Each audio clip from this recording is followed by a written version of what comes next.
안녕하십니까. 따뜻한 집입니다. 이제 절기상 입춘이 지나고 봄으로 접어들었는데요. 제가 2월 달에 벌써 봄 오면 하니까 어색하실 수도 있어요. 근데 절기상은 입춘이 지났습니다. 저희 공장 식구들, 또 설치팀들, 또 사무실 내부 직원들들 참 이 추위에 고생들 참 많았습니다.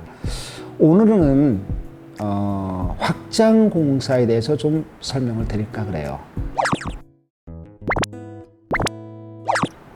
확장 공사하면 이제 흔히 제일 많이 하는 곳이 방 확장과 발코니 확장. 이제 우리가 이제 발코니 확장 같은 경우는 뭐 베란다 확장이라고 하시는 분들도 있고, 거실 확장이라는 분도 있고, 용어야 어쨌든 간에, 저 같은 경우는 이제 발코니 확장이라고 명칭을 해서 말씀을 드릴게요. 그러면, 소비자들이 이제 확장 공사를 해야 하느냐, 말아야 하느냐 질문을 많이 하시고요. 또 어떻게 하는 것이 가장 좋냐. 또, 어느 집을 가보면 이미 확장이 돼 있는데 굉장히 춥다고 합니다. 그 부분에 대해서 내용이 굉장히 많기 때문에 요거를 좀 여러 편에 거쳐서 한번 설명을 드릴까 그래요. 그럼 오늘은 일단은 확장을 하려고 하면 전제 조건이 있습니다. 이렇게 보시면은 아파트 구조가 이제 20평대, 30평대 같은 경우는 전면 배치가 안방이 되어 있고 거실이 되어 있고 그 앞면에 발코니 창이 형성이 되어 있습니다. 그러면은 발코니 창이 20년이 넘은 아파트들은 대부분 이렇게 알루미늄 샷이 단창으로 구조가 형성이 되어 있어요. 그래서 이런 식으로 5mm 유리가 껴 있다는 거죠. 이렇게 5mm 유리가. 이 5mm는 알루미늄 샷이나 이렇게 5mm 되어 있는 창은 거의 단열하고는 무관하다고 보시면 돼요. 그냥 저희들은 속된 말로 칸막이라고 합니다. 비만 막아주고 눈만 막아주는 역할로 보시면 되죠. 그렇다면은 이렇게 이제 발코니 창과 내부 거실 창이 형성되어 있는 데서 요 중간에 발코니 부분을 필수적으로 단열은 해 주셔야 합니다. 단열을 안 하고 확장 공사를 했을 경우는 굉장히 춥습니다. 물론 저번에 폴딩 도어 편에서도 말씀드렸듯이 어떤 분들은 이제 요 발코니 자체 난방을 안 하고 폴딩 도어를 하면 어떠냐고 자꾸 문의를 하시는 분들이 있어요. 근데 폴딩 도어를 단열 폴딩 도어를 안 할 바에는 조금 가격이 저렴한 유리 얇은 걸로 폴딩 도어를 할 경우는 필히 단열을 해줬으면 하는 겁니다. 왜? 주택은 카페가 아닙니다. 낭만을 추구하기에는 추우면 안 되겠죠. 그래서 발코니 쪽에 단열 공사는 필수로 보시고 폴딩 도어를 했으면 하는 겁니다. 자, 그러면 이제 본론으로 들어가서 확장 공사를 할 때 이렇게 단창으로 되어 있는 창을 발코니 확장을 할 경우 어떻게 변경을 하는 게 가장 좋냐. 이 창을 떼어내고 당연히 이중창으로 이렇게 시공을 해줘야 합니다. 요게 이중창이에요. 틀이 문이 두 번 이렇게 24mm 유리와 또 이렇게 24mm 유리가 껴져야 한다는 이야기죠. 근데 저희들이 가서 확장을 했는데 춥다고 하시는 분들, 창을 가서 보면 구조가 이렇게 알루미늄 샤시를 냅두고 이렇게 하이 샤시를 시공을 하신 업체들이 많아요. 뭐 일부겠죠, 물론. 근데 생각보다 요런 구조로 확장을 해본 집이 굉장히 많습니다. 이거 굉장히 춥습니다. 이 아까 말씀드렸듯이 알루미늄 창호는 습기를 다 빨아들이고 찬 기운을 다 빨아들여요. 거기다 5mm 이대로 냅두고 요 안쪽에 그나마 24mm라도 껴줬으면 조금 날 텐데 어떤 업체는 16mm, 22mm 껴놓은 데도 있어요. 그러니까 굉장히 춥죠. 그러니까 소비자들이 굉장히 춥답니다, 우리 집이. 그래서 이런 경우 혹가다 업체들이 자재값 또는 견적 싸움에서 우위를 점하기 위해서 단가를 낮춰 부르기 위해서 이 알루미늄 샤시를 냅두고 이렇게 하이 샤시 하나만 해준다고 할 때 여러분들은 절대 해서는 안 됩니다. 왜 그러냐?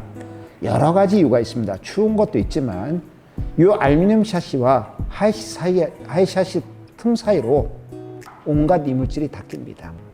또 그나마 알루미늄 샤시를 냅두고 하이 샤시를 해준 업체 중에서 진짜 해서는 안 될 샤시 교체를 하는 경우도 있어요. 이렇게 내부용, 이게 외부용 창입니다, 단창이. 근데 이렇게 내부용을 시공해 준 경우도 있어요. 좀 전에 보여드렸던 이 샤시가 한 집에서 떼어낸 겁니다. 이렇게 한 집에서 떼어낸 건데 그나마 조금 난 집은 이렇게 외부용 발코니 전용으로 그나마 해준 집도 있어요.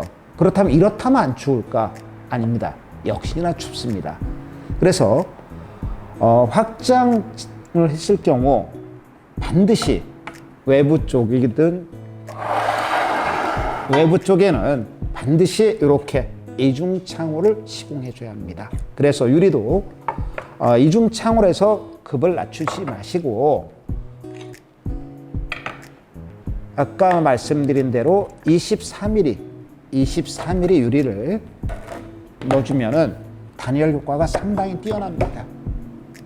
그래서 확장방을 할 때 또는 확장 베란다 시공을 할 때 가장 중요한 거는 유리의 두께 또 이 발을 어떻게 선택하느냐예요.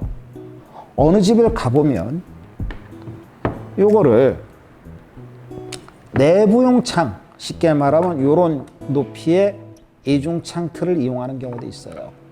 이것 또한 상당히 춥습니다. 왜?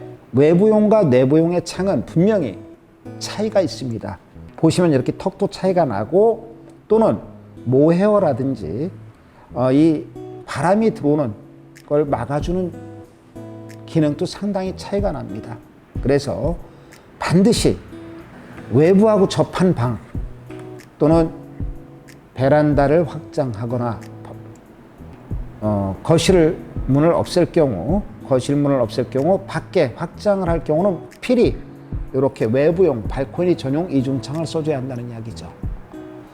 자, 오늘은 제가 흔히 소비자들이 간과하는 부분, 업체에다 모든 걸 맡기고 우리 집을 확장을 해주세요 했을 때 조금 더 소비자를 신경 써주고 생각해주는 업체, 그것은 어떤 식이냐?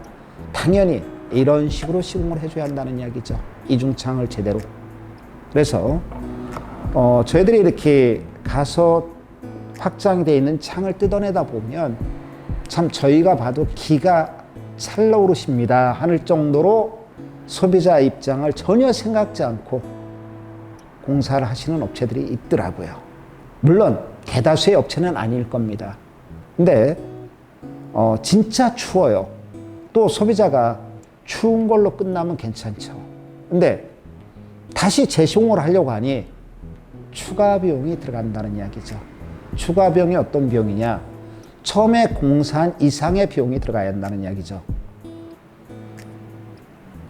가장 짧게는 제가 3개월 전에 확장 공사 한 집에 창을 뜯어냈습니다.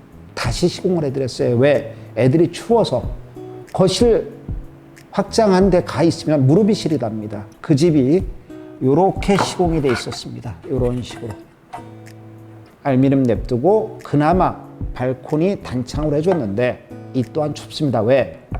바로 문을 열면 밖이에요. 그래서 여러분들이 확장 공사를 할 때는 신경 써야 할 부분은